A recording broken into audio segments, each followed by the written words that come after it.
La première motivation, c'est de se sentir lésé et de se sentir surtout incompris. Ça, c'est la première chose.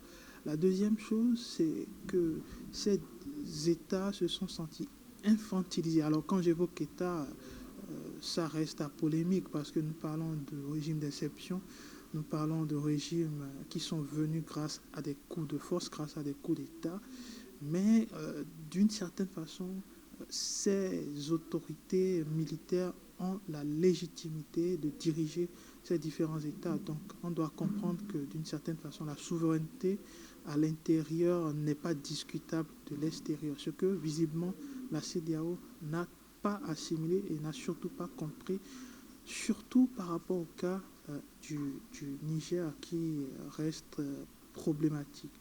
La deuxième chose, c'est que ces États, euh, d'une certaine façon, traversent les mêmes réalités, surtout au niveau des défis sécuritaires, de la lutte contre le terrorisme.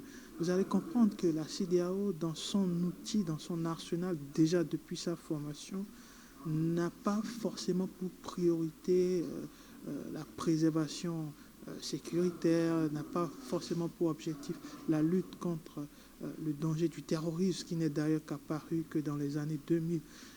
Donc, d'une certaine façon, on reproche à la CEDEAO ce qu'elle ne peut pas faire, parce que la CEDEAO n'est pas forcément outillée pour le faire.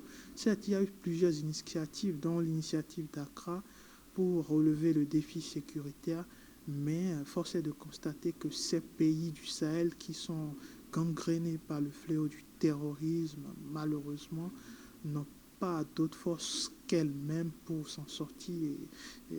À ce niveau, le constat est alarmant à partir du moment où la CEDEAO n'a pas fait grande chose et continue de jouer aux médecins après la mort vis-à-vis de ces mots qui minent la réalité de ces États.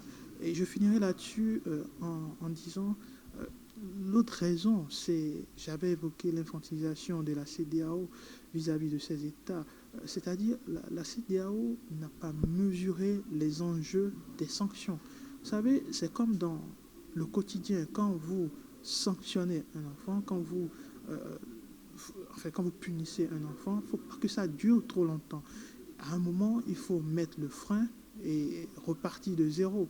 Et je pense que la CEDEAO, dans sa dynamique de vouloir faire passer un message, c'est-à-dire non au coup d'État, c'est-à-dire non au régime militaire, n'a pas su mettre le frein quand il le fallait et n'a surtout pas essayé d'avoir une véritable posture diplomatique. Vous allez le comprendre à travers les différentes prises de parole depuis le coup de force en juillet dernier à Niamey.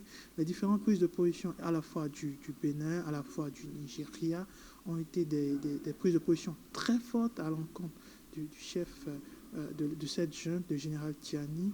Et on est même allé jusqu'à la menace d'une attaque militaire pour établir l'ordre démocratique, ce qui semble louable, mais ce n'est pas le rôle de la CEDEAO de faire ce genre de choses, et encore moins dans l'histoire, bien mis à part une courte parenthèse en Gambie, on n'a pas vu véritablement une force de la CEDEAO qui puisse rétablir une démocratie et encore moins qui puisse attaquer des pays membres.